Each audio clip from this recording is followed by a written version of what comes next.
नमस्कार, मैं प्रणाली, आप सभी का डेली न्यूज में स्वागत है। तो चलिए बढ़ते हैं आज की कुछ ताजा खबरों की तरफ। रूमी केयर बेज अस्पताल साई अस्पताल के सहयोग से ब्रेस्ट कैंसर स्क्रीनिंग एवं अवेयरनेस का आयोजन किया गया, जिसमें मुख्य अतिथि कांग्रेस के विधायक के बेटे Zeeshan Siddiqui, cancer specialist doctor Shivam Singhle, Tanveer Majid, Sai अस्पताल के चेयरमैन डॉक्टर खालिद जैसे कई डॉक्टर मौजूद थे। आयोजन की सराहना करते हुए जीशन सिद्दीकी इन्होंने कहा कि कैंसर स्क्रीनिंग और अवेयरनेस के आयोजन से हजारों की तादाद में महिलाओं ने स्क्रीनिंग करवाई। इस अवसर पर साई अस्पताल के अध्यक्ष खालिद इन्होंने लोगों से अपील की है कि ज्यादा से ज्यादा लोग आए और जांच करवाएं। कैंसर पॉजिटिव लोगों का इलाज भी हेल्प योर सेल्फ फाउंडेशन के तहत किया जाएगा।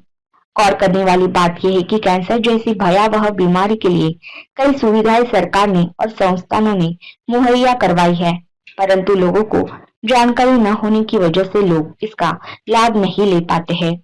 हम doctor Tanveer Abdul Majeed, surgical oncologist, gastrointestinal thoracic HPV surgeon, trained from Tata Memorial, liver transplant trained in Singapore, and thoracic surgery trained in Tata Memorial and Asian Institute of Oncology. मेरा message ये है कि कोई भी कैंसर इंडिया में जो आ रहे हैं वो एपिडेमिक के जैसा आ रहे हैं और बहुत सारे पेशेंट्स डिले हो जाते हैं। डिले कहाँ होता है? डिले इज़ पेशेंट खुद निगलेक्ट कर देते हैं क्योंकि उनके पास एजुकेशन या अवेयरनेस नहीं रहती है। बहुत बार पेशेंट्स जो नेटिव प्लेस या गांव से आते हैं वहाँ के लोकल डॉक्टरों से इलाज कराते हैं, जहाँ पे फैसिलिटीज़ पूरी नहीं रहती है तो उनको भी डायग्नोज करने में, मर्ज़ का पूरा पता लगाने में दिक्कत होती है। इसकी वजह से बीमारी का स्टेज बढ़ जाता है और जब वो आते हैं तो अबाउट 30 से 40% पेशेंट बहुत ज़्यादा सर्जिकली अगर आपको ज़रा भी शंका है तो लोकल डॉक्टर से संपर्क करना चाहिए या कोई भी कैंसर सेंटर से संपर्क करना चाहिए जहां स्क्रीनिंग और ट्रीटमेंट दोनों होता है। इससे भारत का कैंसर लोड बहुत कम हो जाएगा और सब लोग स्वस्थ हो जाएंगे। Thank you very much. के माध्यम से सबसे पहले मैं अपना इंट्रोडक्शन देता हूं कि मैं डॉक्टर एस जाफरी 35 साल टाटा हॉस्पिटल में बहुत सारी अलग अलग जगहों पे काम करके इंटरनेशनल पेशेंट में एडवाइज़र भी रह चुका हूं और आखिरी में चीफ एडमिनिस्ट्रेटिव ऑफिसर बनने के बाद जब मैं रिटायर हुआ तो मुझे ये देखने मिला कि भाई ऐसे भी टाटा हॉस्पिटल में बहुत सारा वेटिंग लिस्ट होता है। हम जानते हैं दुनिया भर से लोग आते हैं और टाटा हॉस्पिटल सबसे बेस्ट इलाज देने की कोशिश करता है और देते रहता है, लेकिन सबसे बड़ा प्रॉब्लम है नंबर्स।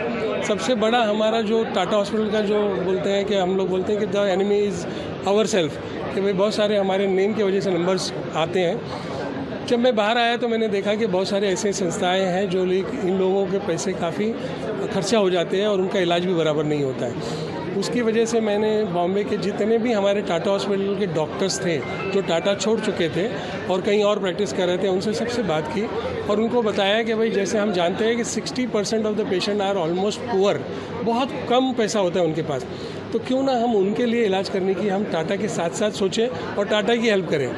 तो उन सब जो डॉक्टर्स हैं, क्योंकि टाटा के डॉक्टर्स हैं, जैसे अभी आपने देखा डॉक्टर माजिद तनवीर थे और डॉक्टर वसीम पॉपुलर करके थे, ये सब लोग तैयार हो गए और अब इत्तेफाक से बहुत अच्छी एक बात हुई है कि सीएम फंड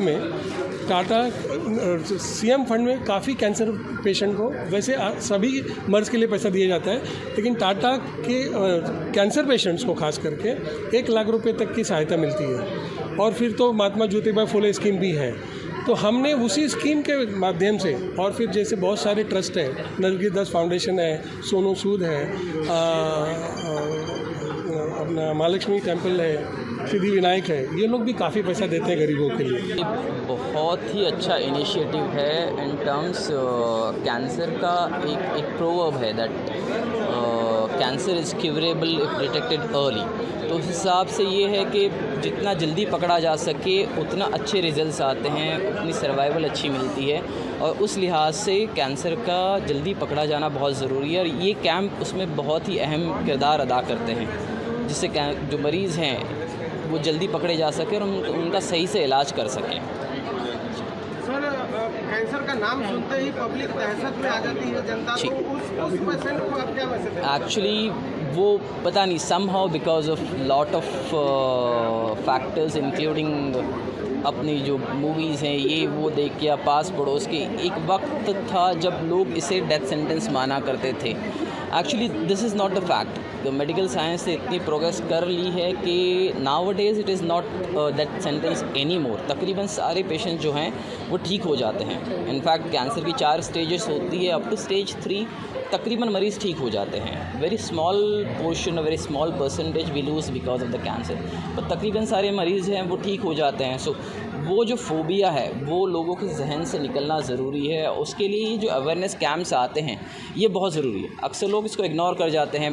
ब्रेस्ट में लंप है, स्टिल दे कीप इग्नोरिंग, कोई तो शादी गांठ होगी, या फिर they have that phobia in the mind कि यार कहीं ये वो चीज़ ना निकले, तो उस हिसाब से घर पे बैठे रहते हैं। Then other aspects are financial issues कि मैं अगर ये पता चल जाए कैंसर है तो it's a big financial burden where the people don't know that there are lot of government hospital, government schemes जहाँ ये इलाज फ्री में होता है, तो वो डर निकलना भी ज़रूरी है।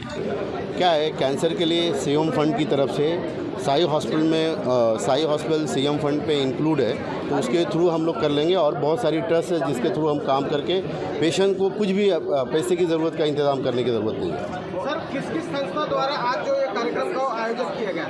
ये Rizvi college, Rumi foundation, health cell, Sai hospital, Benz hospital ने मिलकर किया। हमारे चैनल के माध्यम से आप लोगों तक कैंसर के बारे में क्या मैसेज पहुंचाना चाहिए? स्क्रीनिंग बहुत इंपॉर्टेंट है। टाइम टू टाइम अपना चेकअप करें। हर 6 महीने के अंदर के जो कुछ ब्लड टेस्ट होता है, स्क्रीनिंग होता है, कोई गांठ आए, कुछ भी आए, तो कम से कम अननेचुरल चीज़ें अगर जो भी होती हैं तो जाके किसी भी डॉक्टर को जो भी नियर बाई उसको दिखाना चाहिए और हॉस्पिटल में जाना।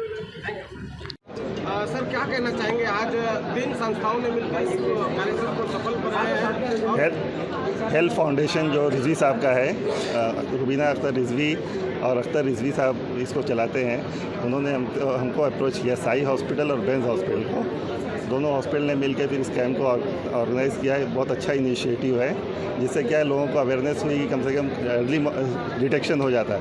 कम से कम 2000 पेशेंट्स यहाँ पर आए और सबका डिटेक्शन हुआ। उसमें 2 पेशेंट का पॉजिटिव भी डिटेक्ट हुआ है, तो उनका भी इलाज हम ऑपरेशन फ्री करने का प्लान कर रहे हैं। किस संस्थाओं द्वारा आज एक कार्यक्रम का आयोजन किया? Health foundation, Rizvi college, Benz hospital और साई हॉस्पिटल।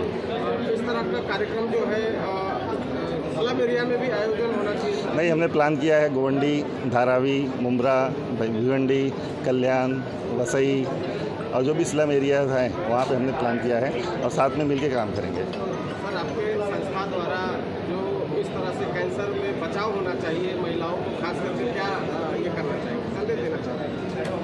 नहीं, महिलाएं जो है डे टू डे चेकअप वगैरह कराती रहें, डॉक्टर के पास जाने से डरे नहीं।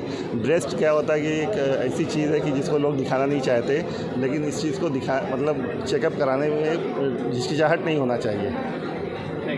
आज के लिए बस इतना ही। कल फिर मिलेंगे इसी समय इसी चैनल पर। तब तक के लिए मुझे दीजिए इजाजत। धन्यवाद।